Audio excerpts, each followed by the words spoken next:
वहाँ जाकर लगे ना ठिकाना।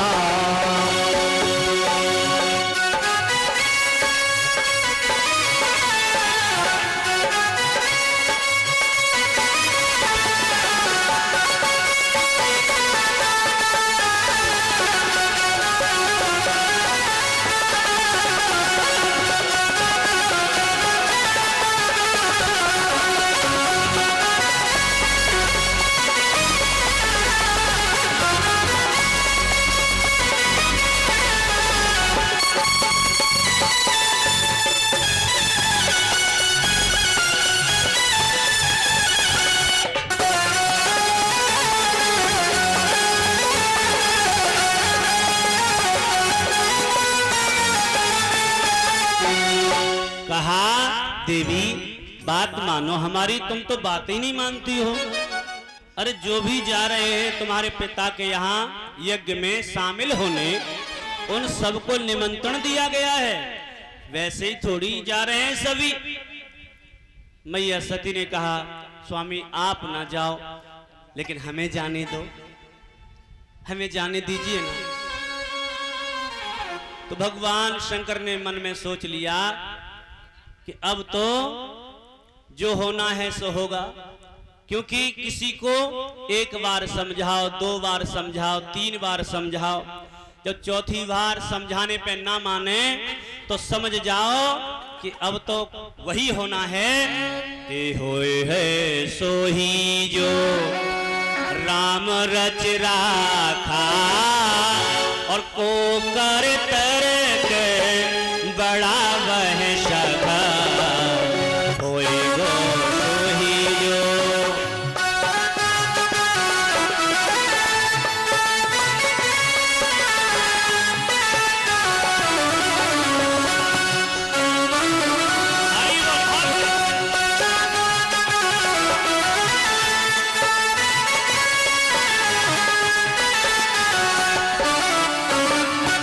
कहा भगवान शंकर ने मन ही मन सोचा कि अब सती जी हमारी बात नहीं मान रही हैं, इनको जो करना है वह कर रही हैं, तो अब तो समझाना बेकार है।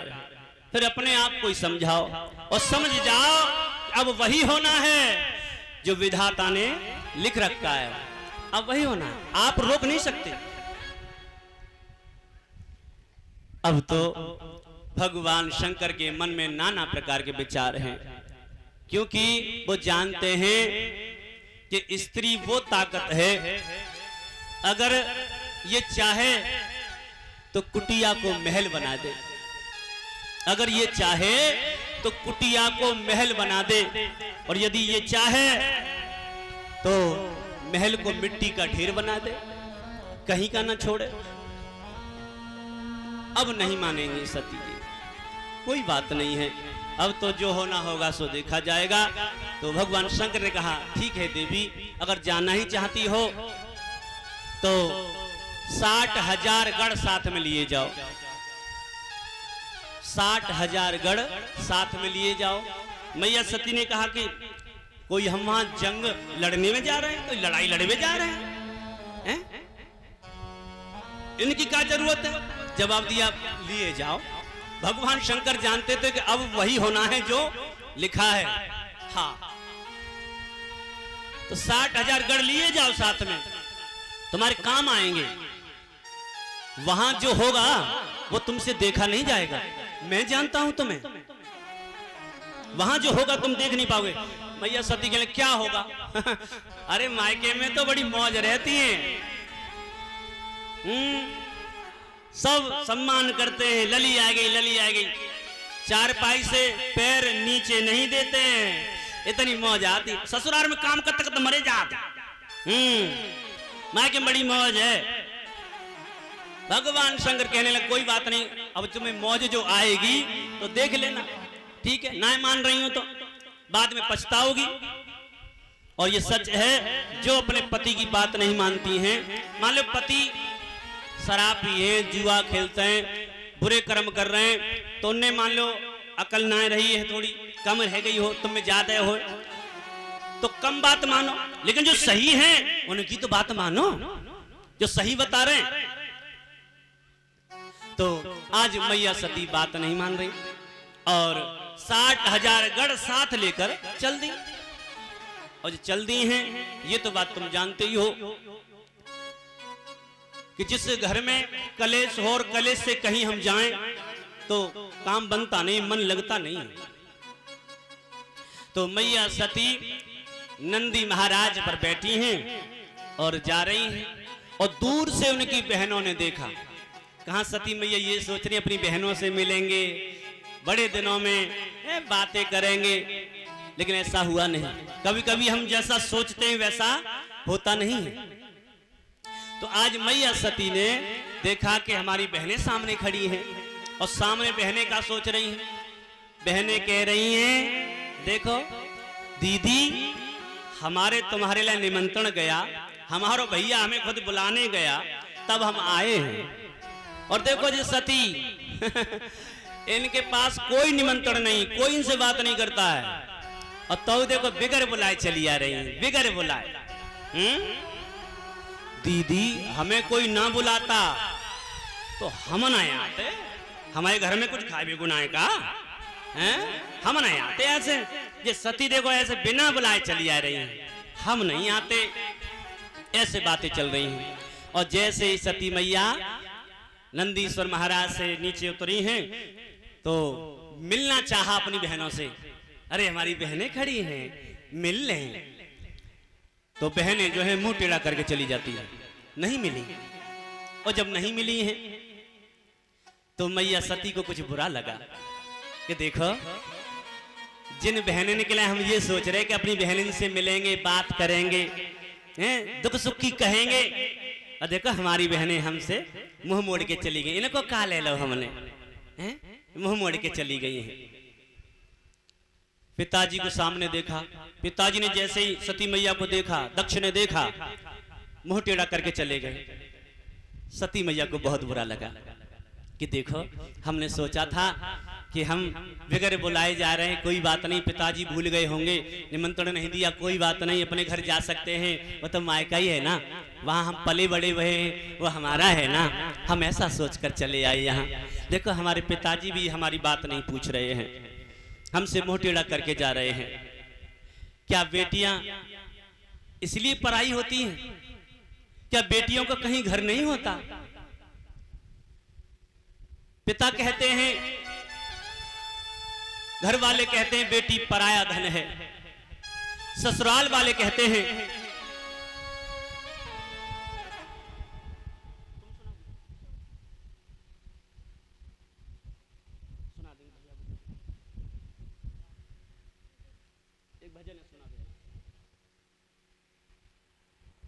कहा श्री सुखदेव जी महाराज ने उत्तरानंद महाराज परीक्षित से कि राजन जब सती मैया मन में सोचती हैं कि ससुराल वाले कहते हैं कि ये पराए घर से आई है, मायके वाले कहते हैं कि ये पराया धन है, आखिर बेटी का घर कहां है, आखिर है कहां? पिता भी हमारे मुंह टेढ़ा करके चले गए हैं। ये दर्द उन माता बहनाओं को महसूस होगा जिन्हें मायके में अनादर और अपमान मिला हो। क्या इच्छा रख के जाती है कि मायके जाएंगे, सुख चैन से रहेंगे, लेकिन सुख की एक रोटी न जाने, तो क्या दिल पर बीतती है ये तो वही जानती हैं। तो आज सती मैया की आंखों से आंसू बह निकले। जब आंसू बहे और तब तक प्रसूति मैया पास आई और सती मैया को कलेजे से लगा लिया। कहते हैं कि मां की ममता विलक्षण होती है। आज सती मैया अपनी मैया से सीने से लग के चिपक के रोने लगी, मां इतने बुरे हैं हम, अरे हमें निमंत्रण भी नहीं भेजा गया और हम बिगर निमंत्रण के आए भी ये सोच गए हमारे पिता का घर है, हमारी मां का घर है, हमारा घर है, और तो सब हमारी बहनें हमसे मुंह मोड़ के चली गई, पिता हमारे मुंह मोड़ के चले गए हैं। क्या हमारा मायका नहीं है? क्या हमारी मां नहीं हो तुम? क्या हमारे पिता नहीं है? हम तो अपना घर समझ के यहाँ आए और सब लोग हमारा अनादर कर रहे हैं, अपमान कर रहे हैं। ऐसा लग रहा है कि हमने किसी से कुछ ले लिया हो। माँ, यह बेटी का कोई घर नहीं होता, सब जगह अपमान ही मिल रहा है। आज प्रसूति मैया ने सती मैया को समझाया, ना बेटा रो नहीं, मैं हूं ना। अरे जब तक मां जिंदा होती है तब तक तुम्हारा ही घर है ये, तुम आ सकती हो, जा सकती हो, मायका है तुम्हारा। सती मैया ने कहा, मां तुमने तो मुझे सीने से लगाया, लेकिन मेरे पिता ने मेरी तरफ देखा भी नहीं। क्या मैंने इतना बुरा कर दिया है? प्रसूति मैया कहने लगी, ना बेटा रो नहीं, सब ठीक हो जाएगा, एक दिन सब ठीक हो जाएगा। उसके बाद मैया सती कनखल में पहुंची। कनखल में पहुंची तो देखा यज्ञ में भगवान शंकर को भाग नहीं दिया गया था, स्थान नहीं दिया गया था। यज्ञ में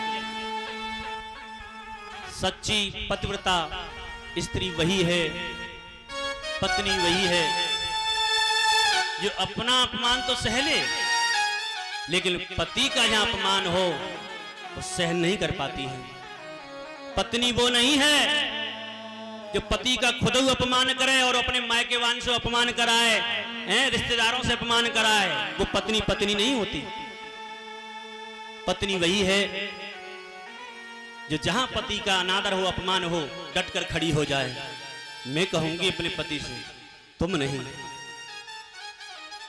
आज सती मैया ने कहा, अरे ब्राह्मणों, अरे ऋषियों, अरे पूरी सभा बैठी है, क्या आपको पता नहीं है भगवान भूतनाथ के बिना कोई भी यज्ञ, कोई भी अनुष्ठान सफल नहीं हो सकता। और तुमने सफल करना चाहा, मेरे पति का अनादर किया है।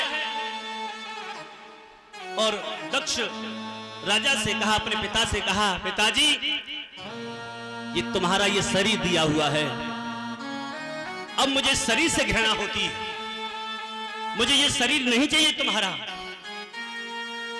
और तुम्हें नहीं पता मेरे पति मेरे लिए क्या कर सकते हैं।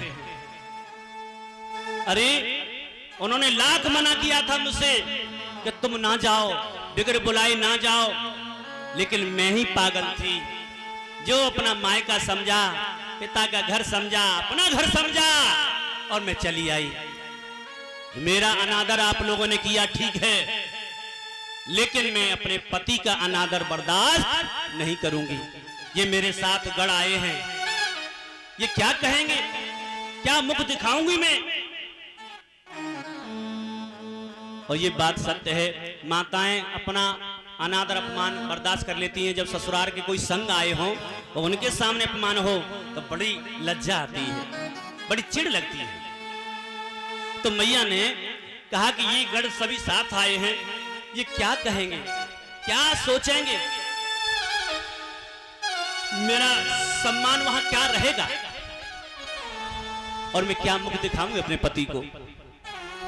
और जहां मेरे पति का अनादर है, अपमान है, और जिसने करवाया है उसका ये शरीर दिया हुआ है, ये मैं इस शरीर को त्याग दूंगी।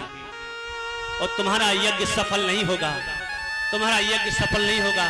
हे ब्राह्मणों, तुमने लालच में आकर के और भगवान भूतनाथ को भाग नहीं दिलवाया है, भाग नहीं दिया है, भोग नहीं दिया, स्थान नहीं दिया है।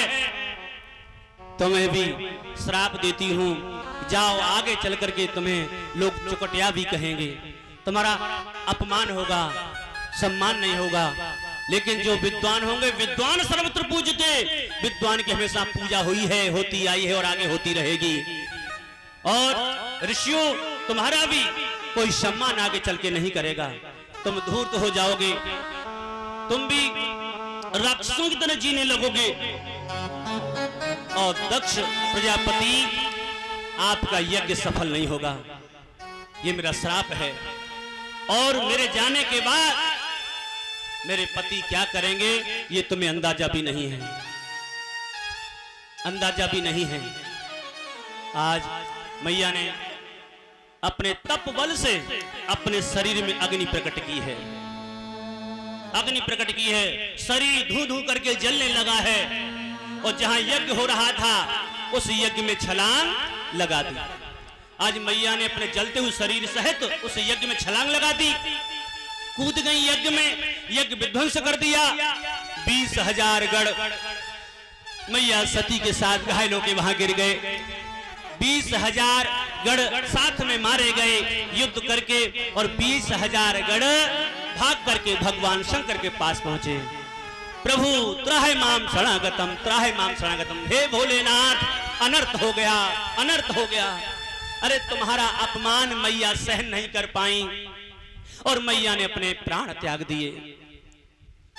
और मन में ये विचार था और हमसे कह के गई थी, जब तक ये शरीर रहेगा तब तक मेरे दिल में यही रहेगा कि मैं अपने पति के अनादर का कारण हूं, अपमान का कारण हूं, ये शरीर ही नहीं छोड़ूंगी। यह सोच करके मैया ने अपना शरीर त्याग दिया और आपका अपमान सहन न कर पाई मैया हमारी, अपना शरीर त्याग दिया और ये कहा जन्मों जन्मों तक मेरे पति के चरणों में ही मेरी प्रार्थना रहे, मेरा चित्त रहे, मैं चरणों की उनकी दासी रहूं। ऐसा कहकर मैया ने अपने शरीर को जला दिया और यज्ञ में कूद गई। ये सुन करके भगवान शंकर को बड़ा क्रोध आया, जटाएं खोल ली और अपनी जटा से एक बाल उखाड़ करके जमीन में मारा। उस जमीन में जैसे ही बाल को मारा, उस बाल से वीरभद्र नाम का गढ़ पैदा हुआ। भगवान शंकर की तरह विशाल नेत्र, विशाल भुजाएं, विशाल शरीर, वीरभद्र नाम के गढ़ में कहा प्रभु आज्ञा दीजिए, आज्ञा दीजिए। भगवान शंकर ने कहा चले जाओ कनखल में, चले जाओ, जो मेरी सती के मरण पर देख रहे थे उनकी आंखें फोड़ देना, जो हंस रहे थे उनके दांत तोड़ देना, जो बोल रहे थे उनकी चिप्पियां काट लेना। जाओ चले जाओ, सबको अंग विहीन कर देना और दक्ष को मृत्यु दंड देना। तुम दक्ष को अस्त्र शस्त्र से गर्दन नहीं काट सकते क्योंकि उन्हें वरदान है, गर्दन नहीं कट सकती शस्त्र से, तो गर्दन मरोड़ करके तोड़ करके यज्ञ में डालना। ये उपाय तुम्हारे लिए बता दे रहा हूं, जाओ चले जाओ, चले जाओ। और वीरभद्र नाम का गढ़ जो है आगे बढ़ा, आगे बढ़ा। जैसे कनखल की ओर बढ़े, ऐसा लग रहा था धरती कांप रही, तूफान सा मचा हुआ है। भृगुमुनि से पूछा, हे भृगुमुनि ये क्या है? एक तूफान सा आ रहा है, आंधी सी आ रही है, धरती कांप रही है, क्या होने वाला है? कुछ अनर्थ होने के संकेत हैं। भृगुमुनि ने कहा भगवान शंकर ने वीरभद्र नाम का गढ़ पैदा किया है, उत्पन्न किया है, वही आ रहा है, हमें नहीं छोड़ेगा। और जैसे ही वीरभद्र नाम का गढ़ पहुंचा, जो हंस रहे थे उनके दांत तोड़ दिए, जो सती मैया को मृत्यु होते हुए देख रहे थे, जलते हुए देख रहे थे, उनकी आंखें फोड़ दी, किसी के कान नोच लिए, किसी के हाथ काट दिए, किसी के पैर काट दिए, और जहां तक कि भृगुमुनि की दाढ़ी उखाड़ ली, भृगुमुनि की दाढ़ी उखाड़ ली, पूसा के दांत तोड़ दिए और दक्ष महाराज की गर्दन मरोड़ करके ऐंठ करके तोड़ी, क्योंकि शस्त्र से तलवार से कट नहीं पाती, तलवार से दक्ष महाराज गर्दन नहीं कट पाती थी, तो गर्दन मरोड़ करके ऐंठ करके तोड़ करके यज्ञ में डाल दी, यज्ञ विध्वंस हुआ। और भगवान शंकर कनखल में पहुंचे और मैया सती के मृतक शरीर को कंधे पर रख करके और ब्रह्मांड में घूमने लगे। जब ब्रह्मांड में चक्कर लगाने लगे तो भगवान नारायण मन में सोचने लगे कि इस तरह से ब्रह्म ही व्याकुल हो जाएंगे। शोक तो बड़ा है, क्योंकि ये दुख उन्हें ही पता चलता है जिनका घर बर्बाद हुआ हो। ये दुख उन्हें ही महसूस होगा जिनका घर बर्बाद हुआ हो, वरना सब अंदाजा लगा सकते हैं। किसी का दर्द कोई समझ नहीं सकता, सिर्फ अंदाजा लगाया जा सकता है। आज भगवान शंकर इतने व्याकुल हैं, प्रलय सी लादी है, लगता है कि पूरा ब्रह्मांड खत्म हो जाएगा, पृथ्वी रसातल में चली जाएगी। कोहराम सा मच गया है।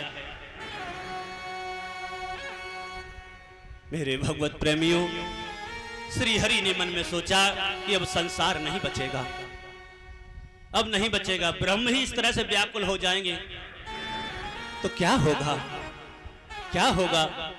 उसी समय श्री हरि ने, श्री नारायण ने चक्र सुदर्शन से सती मैया के मृतक शरीर के 51 खंड किए हैं, 51 खंड किए, और 51 खंड जगह जगह गिरे हैं। वहां शक्तिपीठ उत्पन्न हुई हैं।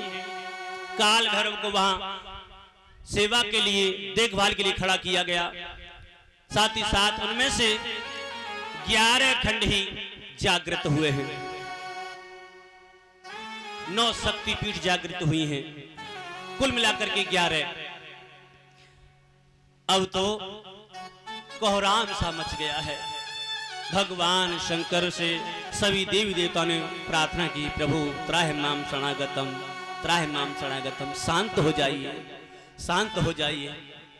हम समझते हैं आपके दर्द को, आपके दुख को, शांत हो जाइए। ये विधि का विधान है, कौन टाल सकता है, शांत हो जाइए। अब रक्षक ही भक्षक बन जाएंगे तो क्या होगा।